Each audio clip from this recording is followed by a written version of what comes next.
July 17th, 1992, Splash Mountain was born. But on that day, a young boy died inside. Not literally, figuratively, but very serious nonetheless. So on this day, in the middle of July, for those of you that don't know, not a very wise day to leave the home, the car, or any air-conditioned space whilst living, dwelling, vacationing in the world of Orlando. So hotter than hot, wetter, damper than damp, thick humidity, searching for little pockets of breaths of air, struggling to stay alive, we decide, let's go to the Magic Kingdom for this inaugural Splash Mountain event. Great. So an hour and a half in a queue for a 10-minute ride. Whee! Sign me up. Sweating profusely, drowning, miserable, not nearly hydrated enough. For those of you that don't know, Splash Mountain is a thrill ride in Walt Disney World here in sunny Orlando, based on a thematic premise of the Song of the South movie, where you got Brer Bear, Brer Rabbit, who is on a journey to find his laughing place, and Zippity Doo Dah playing in the background with Uncle Remus doing this, that, whatever. So here we are in line, and it's hot. Miserably deafening, all sensory, inundating, almost canceling life out, hot and humid. 45 minutes into the journey, my body starts to shut down. Not because of the humidity, mind you, but because I've been on a Slim Fast diet. And what Slim Fast did to my body, and can only imagine what it does to others, and how they're still in business, I'll never know. But what it used to do to me and what it was doing to me on this day was inexplicably nasty. So, starts to gurgle, gurgle, gurgle, gurgle, and then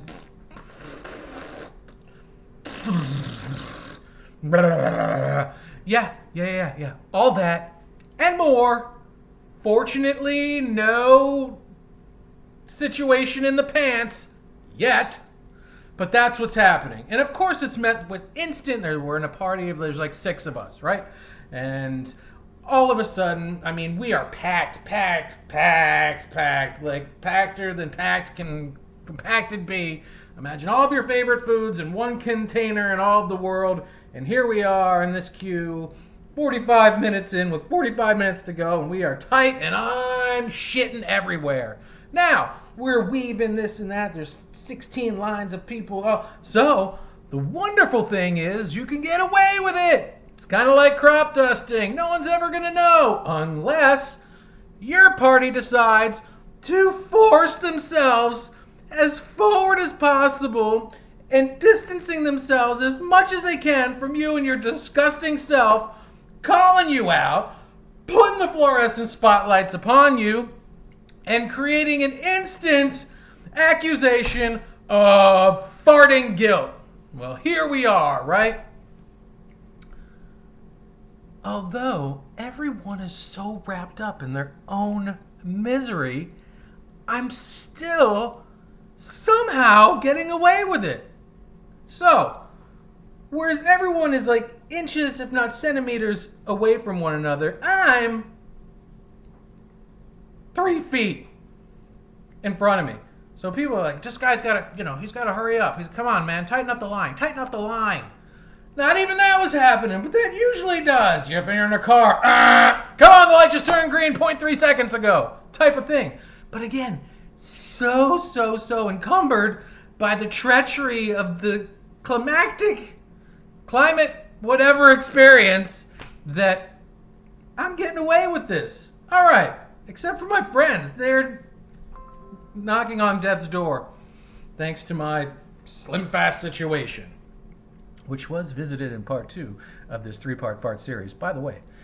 Okay, now what starts to happen, at 5 minutes into this video that was only supposed to be 5 minutes long.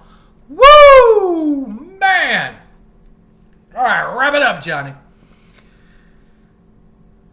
One person knew what I was doing the entire time.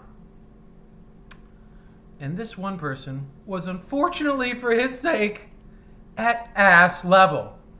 I'm guessing 6 years old, tops, based on the height, mannerisms, whatever. But maybe a short 6-year-old boy. I don't know. This is my guess. Could have been 5, could have been 8, for all I know. Anywhere, definitely residing in that realm of open and ready for a traumatic experience. Because that's that age where, the last few big traumas are laid upon us, and then we take it into adulthood and try to recover for the rest of our lives. As I'm sure he's doing now. Because as he starts to move forward and gets hit with the first wave, he steps back, of course, as any human being or sentient being on this planet would, and retracts back into his parents, stepping on flip-flop, exposed toes. Father, mother, like, hey, Richard, whoa. Hey, come on, buddy, come on. Like, you all right? You see a snake? No, Dad, I just, come on. Cut off. Not listening, cut off. Richard begrudgingly takes steps forward. Met again with another blast from my ass. My other friends are clawing the walls of Splash Mountain to get away. And Richard again backs up. And Dad, hey, Richard, come on. Really, man. Get it together. And his mother's still, sweet as sugar pie. Honey, he's probably just really hot like the rest of us. He probably just needs a little water. Richard, honey, do you need a little... Mom, I don't need a little water. I gotta tell you something. Honey. Calm down, sweetheart. Who's my little sugar bear? But Mom... And then the father, no but moms anything. I'll but mom you. Now, come on. You're gonna ruin everybody's vacation. Come on, Richard. Again, Richard pissed off now. Poor little Richard. And, what do I say? I'm not going to talk to the little kid and, validate, his suffering at this point. I'm not going to look at Dad and go, hey, Dad, take it easy. I'm crapping all over your son. That's not happening. I'm really perplexed. I'm actually also scared, paralyzed, going through all the processes, too. At that time, very well equipped to where I am today of how I might have handled the situation, which probably would have been run.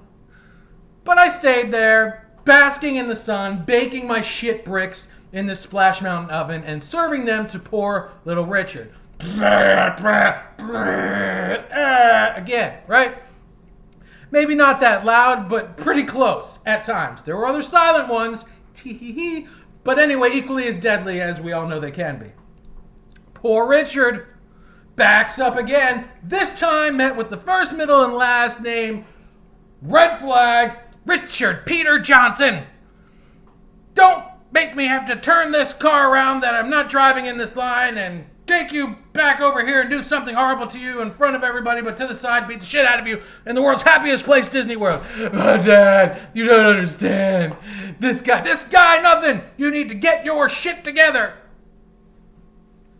I need to get my shit together? Dad, you don't come at me like that. How many times have I told you? Hey, you better suck up those tears. You better be a little man and suck up those tears.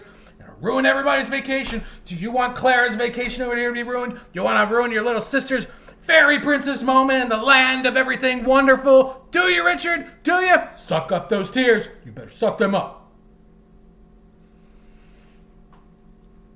Maybe not the best parenting ever. Far from it. Maybe we should listen to our children. Sometimes they do tell us the truth or are trying to convey something that maybe we don't understand. Blah, blah. Pushes him forward. Presents his son with the world's worst tasting diarrhea pie that one could ever ingest.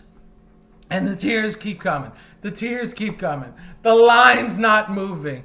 And poor Richard is getting dumped on in the world's worst possible way. Richard, it's not his name, because I really didn't remember or catch his name or wanted to find him one day. to say I'm sorry, but now I do. I wish I got your name, Richard Peter Johnson, wherever you are. The lifetime of therapy that my ass probably created for you in that moment. I'm sorry.